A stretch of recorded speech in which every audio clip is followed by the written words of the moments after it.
त्यांच्या जमिनी पुराखाली जाणार आहेत।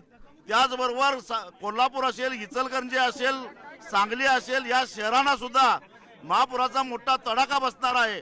आणि त्यामुळं केवळ या शक्तीपीठ महामार्गातून 50,000 कोटीचा ढपला पाडून काही लोकांचं कल्याण होईल, पण शेतकऱ्यांचं आणि सर्वसामान्य माणसाचं जर नुकसान होणार असेल तर आता लोकप्रतिनिधींनी त्यांना तोंडाला लावलेलं कुलूप उघडावं आणि थेट अध्यक्षांवर धावून जाणं हे अशोभनीय आहे।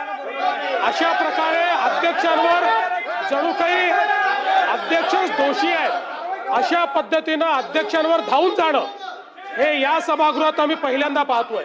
लोक वर गेले नाही तसं नाहीये, पण ही पद्धत कुठली आहे की अध्यक्षांच्या अंगावर धावून जायचं? ही पद्धत योग्य नाही, अतिशय अयोग्य पद्धत आहे। अध्यक्ष महोदय, नानाभाऊ हे स्वतः अध्यक्ष राहिले आहेत। अध्यक्ष राहिलेल्या व्यक्तीने अशा प्रकारे अध्यक्षाच्या अंगावर धावून जाणं हे योग्य नाहीये। नानाभाऊंनी माफी मागितली पाहिजे असं माझं मत आहे। नानाभाऊंनी माफी मागितली पाहिजे, त्यांनी माफी मागितली पाहिजे अध्यक्ष महोदय। खाली उतरा, काय चाललंय? काय चाललंय? तुम्ही खाली उतरा, हे चुकीचं आहे। तुम्ही खाली बसा।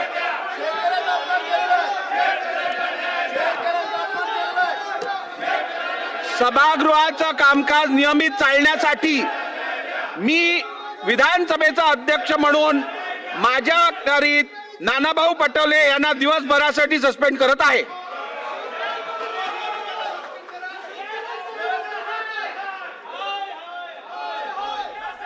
तर हा गदारोळ चाललेल्या विधानसभेमध्ये नाना पटोले यांना आजच्या दिवसभरासाठी विधानसभा अध्यक्षांनी निलंबित केलेलं आहे।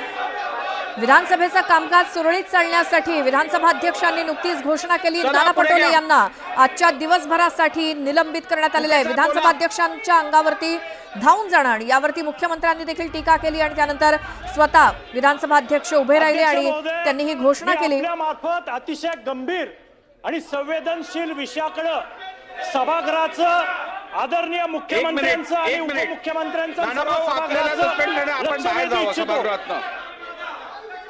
चला। तर नाना पटोलेंचं एका दिवसासाठी निलंबन करण्यात आलं। विधानसभा अध्यक्षांनी नुकतंच त्यांना आता ही घोषणा केली आणि विधानसभा सभागृहामध्ये त्यांनी ते आक्रमक झाले आणि त्यामुळे एका दिवसासाठी त्यांचं निलंबन करण्यात आलंय। विधानसभेचं कामकाज हे सुरळीत चालण्यासाठी नाना पटोलेंना एका दिवसासाठी निलंबित करण्यात आलंय।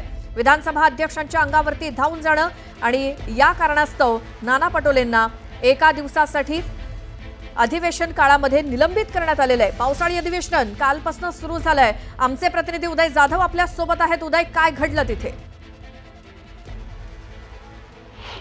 आपण हे स्पष्टपणे चित्र पाहतोय की काँग्रेसचे आमदार आणि माजी प्रदेशाध्यक्ष नाना पटोले यांनी विधानसभेतल्या सभागृहामध्ये असंसदीय कृत्य केलेलं आहे, त्यामुळे त्यांच्यावरती कारवाई करण्यात आलेली आहे। त्यांनी राजदंडाला हात लावलेला आहे, त्यामुळे कुठेतरी विधानसभा अध्यक्षांच्या अंगावरती धावून जाणं आणि एक प्रकारे शिस्तभंग करणं संसदीय कार्यप्रणालीचा असे त्यांच्यावरती जे आहेत आरोप जे आहेत ते करण्यात आलेले आहेत। आणि त्या संदर्भात विधानसभा अध्यक्ष राहुल नार्वेकर यांनी कठोर पाऊल उचललेलं आहे, त्यांना एक दिवसासाठी निलंबित केलेलं आहे।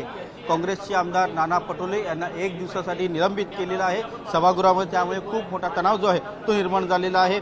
नाना पटोले यांना बाहेर जाण्यास सांगितलेलं आहे, मात्र नाना पटोले त्यांच्या भूमिकेवरती ठाम असल्याचं दिसत आहे। नाना पटोले हे स्वतः बाहेर जाण्यास मज्जाव करतात, ते बाहेर जाणार नाही अशी त्यांची भूमिका आहे, त्यामुळे काहीसं तणावाचं वातावरण जे आहे विधानसभा सभागृहामध्ये निर्माण झालेला आहे। स्वतः मुख्यमंत्री देवेंद्र फडणवीस यांनी देखील त्यांच्या एकूण कृत्यावरती आक्षेप जो आहे तो घेतलेला आहे की अशा प्रकारचं वागणं हे सभागृहाला शोभणारं नाही आहे। नाना पटोले हे वरिष्ठ सदस्य आहेत, त्याचबरोबर ते माजी विधानसभा अध्यक्ष देखील राहिलेले आहेत, त्यांच्याकडनं अशा प्रकारची जे कृत्य होतं ते निषेधार्ह असल्याचं सांगितलं आहे। आणि त्याचमुळे विधानसभा अध्यक्ष राहुल नार्वेकर यांनी एक कठोर पाऊल उचललेलं आहे आणि त्यांना एक दिवसासाठी निलंबित केलेलं आहे। बरं उदय, आपण प्रेक्षकांना ही दृश्य दाखवूयात नेमकं काय झालं विधानसभेमध्ये। नाना पटोले आपल्याला दिसतायत दृश्यामध्ये, विधानसभा अध्यक्षांच्या समोर जाऊन त्यांनी राजदंडाला हात लावला आणि विधानसभा अध्यक्षांच्या अंगावरती धावून जाणं असं मुख्यमंत्र्यांनी उल्लेख केला आणि याच कारणास्तव नाना पटोले यांचं विधानसभेतनं सभागृहातून एका दिवसासाठी निलंबन करण्यात आलंय। सभागृहाची हे चुकीचं आहे, चुकीचं आहे। नाना पटोले आणि त्यांच्या मागोमाग विजय वडेट्टीवार देखील विधानसभा अध्यक्ष राहुल नार्वेकर यांच्या जवळ जाऊन बाचाबाची करत होते आणि याच कारणास्तव सभागृहाची नाना पटोले यांचं एका दिवसासाठी निलंबन. चुकीचं आहे. सभा